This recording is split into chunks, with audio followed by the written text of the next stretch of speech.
Let's talk about sound legal strategy. What you definitely want to do is sue someone and in that lawsuit admit that you are sharing a sexually charged conversation via the internet with a minor in a different state.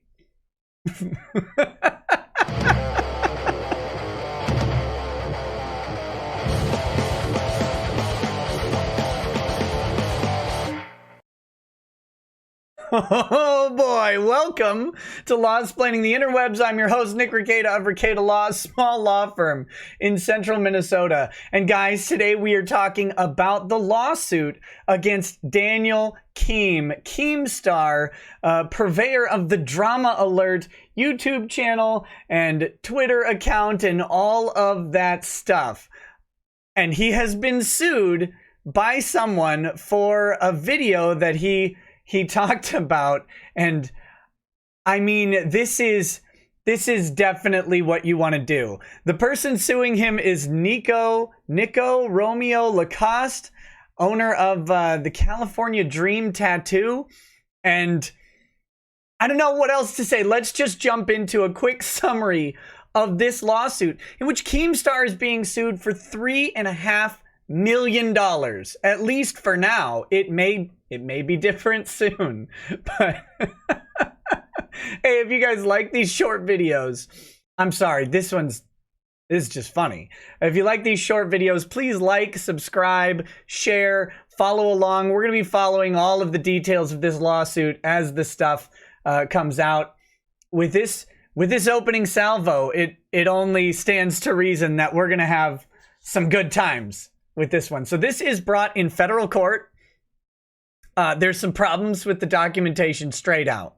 Now, it is brought by a guy named Raul Severo. This guy has been a lawyer forever, I believe.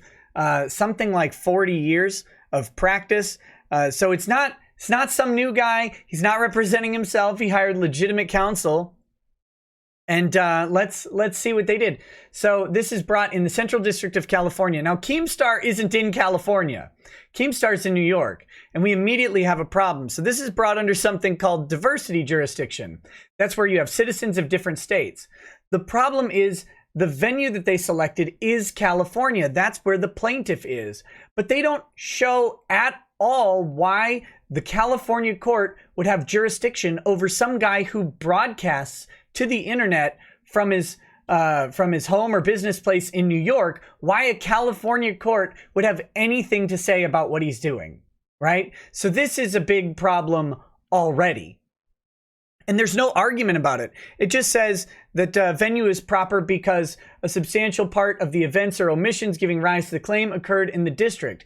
That's great. That's wonderful. But they don't show why this venue would have jurisdiction over the defendant. And that's a pretty important part of the lawsuit and is likely going to cause a paperwork battle back and forth for them to prove why what Keemstar did is somehow targeted at California, and therefore Keemstar needs to be brought into a California federal court. So the parties are, plaintiff is Nicko, Romeo, Lacoste, Nicko, Romeo, I don't know.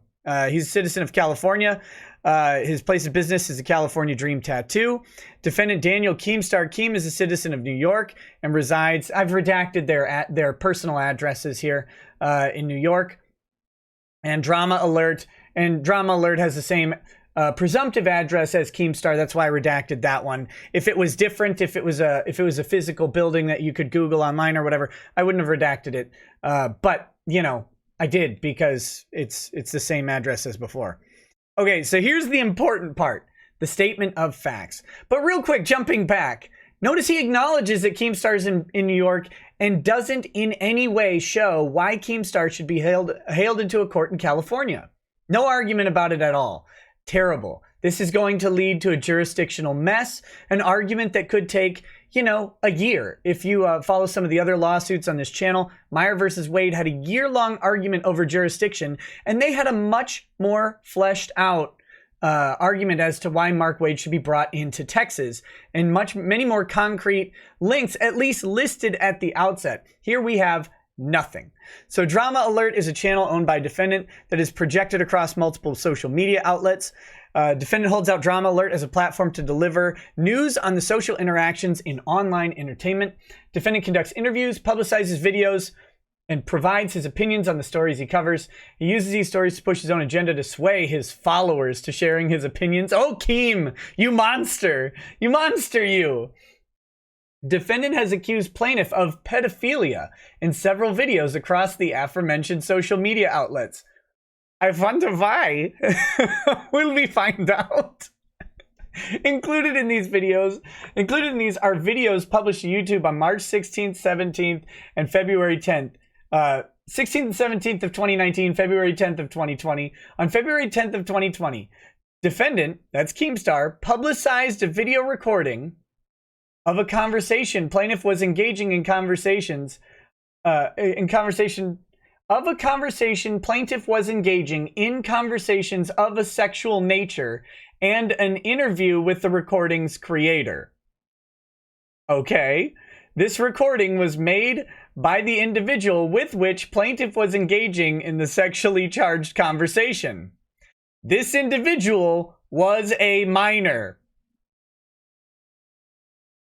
hereafter known as Person A. Let me get this straight. Look, Keemstar made public a video of me having a sexually charged conversation with a minor. And then he called me a pedo. What? How dare he? Come on. Come on. You wrote that. Well, your attorney wrote that down. You chose to put that in the time. The Person A falsely told plaintiff that she was of majority status. Good luck with that defense, pal. Good luck running that one. Plaintiff had no prior knowledge of the recording, nor had he ever given consent for its creation.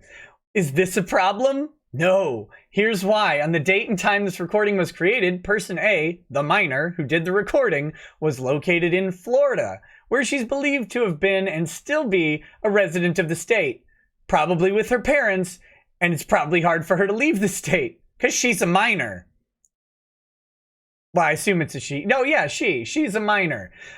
Florida is what we call a one-party consent state. That means when two people are having a conversation, only one party needs to consent to the recording. That would be, generally, the party doing the recording would be implicitly consenting to that recording. They have no duty to inform the other person. They can record the conversation and do with it as they want. They own the entirety of it. There's no privacy interest. There's nothing. Because you engaged in that conversation, they recorded it and had every right to do so.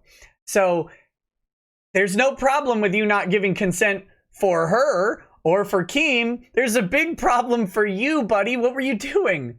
Person A transmitted the video recording electronically from her location in Florida to defendant in New York. Perfectly okay to do. It's hers. It's her recording. Defendant uses video in his efforts to destroy defendant's business and reputation. I think, wait, what? The plaintiffs, they mean plaintiff's business and reputation. Typos happen in lawsuits, okay, guys? That's not a gotcha. You'll find this when you start going through a lot of legal documents. There are typos everywhere. They're all over. Typos, miswords. The court knows. Court knows. Keemstar tried to ruin plaintiff, otherwise we wouldn't have this thing. Defendant has stated multiple times that plaintiff is finished, plaintiff's career is finished, and plaintiff belongs in a cage. Maybe just away from minors. Defendant has demonstrable history for making accusations, notably other accusations of pedophilia, which he is unable to substantiate, yet recklessly and maliciously continues to make such accusations. Against plaintiff? Is this a pattern against the plaintiff? Because you can't typically use evidence of prior acts to justify or to prove a current act. That's a federal rule of evidence, and this sentence is going to be ignored in general. The accusations made against plaintiff have caused substantial damage to plaintiff's business. Oh, I bet they have. Plaintiff's business is a service-based industry, and the damage caused to his business is from an aggregate loss of a mass of individual clients. Defendant was acutely aware of the nature of plaintiff's business and the potential impact of his statements. Dude, you're like a famous tattoo guy and you're talking with a minor sexually. I've heard some stuff about the video. I heard there may have been some genitalia sent to the minor too, which would really be bad if that's true and that comes out in Keemstar's response. Like, this guy might have called Chris Hansen on himself. No, what are you doing? Oh, defendant and his business lost contract opportunities as a direct result of the controversy that defendant created to surround plaintiff. Lost business as a result of employees deciding to pursue alternative places of employment. Wonder why, causing great harm to the earning capacities. And plaintiff's loss of business directly correlates to the origination of the video that defendant created and publicized. I think it actually goes one step farther to the video where you were having sexual conversations with a minor. I think that might be the problem. Count one is... Now, here's the amazing thing about this. His two counts are interference with prospective economic advantage and interference with contracts. He doesn't allege that it's defamatory. He doesn't anywhere in this document say that it's false. He simply says, I didn't know she wasn't 18, man. That's it. That's what we got. Plaintiff believes and alleges that defendant's conduct, as alleged above, disrupted plaintiff's prospective economic advantage in obtaining his previously consistent stream of clients. As a direct, proximate, and foreseeable result, defendant's wrongful conduct, plaintiff has suffered damages.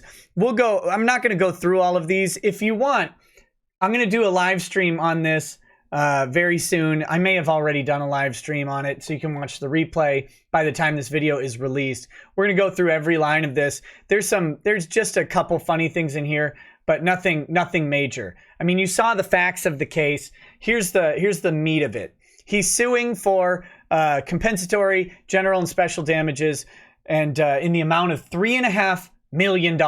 So he is alleging that he suffered $3.5 million worth of damages from his sexually charged conversation with a minor. And he's asking for injunctive relief to prevent Keemstar from making further public statements regarding the accusations. So look, we just want the government to come in and shut down your speech while this is going on. That's going to be an uphill battle, buddy. A very uphill battle. Why should Keemstar not be able to talk about this? Doesn't work that way typically. As the first and second cause of action, preliminary and permanent injunctive relief barring defendant and his agents from directly or indirectly making further public statements. So not just Keemstar, but anybody who works for him or represents him from making any public statements. So his attorneys can't talk about it. Nope. Massive news story, at least in the social media sphere, can't talk about it. Punitive and exemplary damages, according to proof at trial. So he's going to try and triple that $3.5 million figure or something like it. That would be the exemplary damages. And then as the first and second cause of action, prejudgment interest at the maximum legal rate and costs of the suit and attorney's fees as permitted by law. It's signed by his attorney. It was just filed, yesterday or today, something like that. It was signed on the 10th. This is amazing. The self-own of this video, of the video that the guy made, and then the lawsuit, which just admits that everything that Keemstar said was true.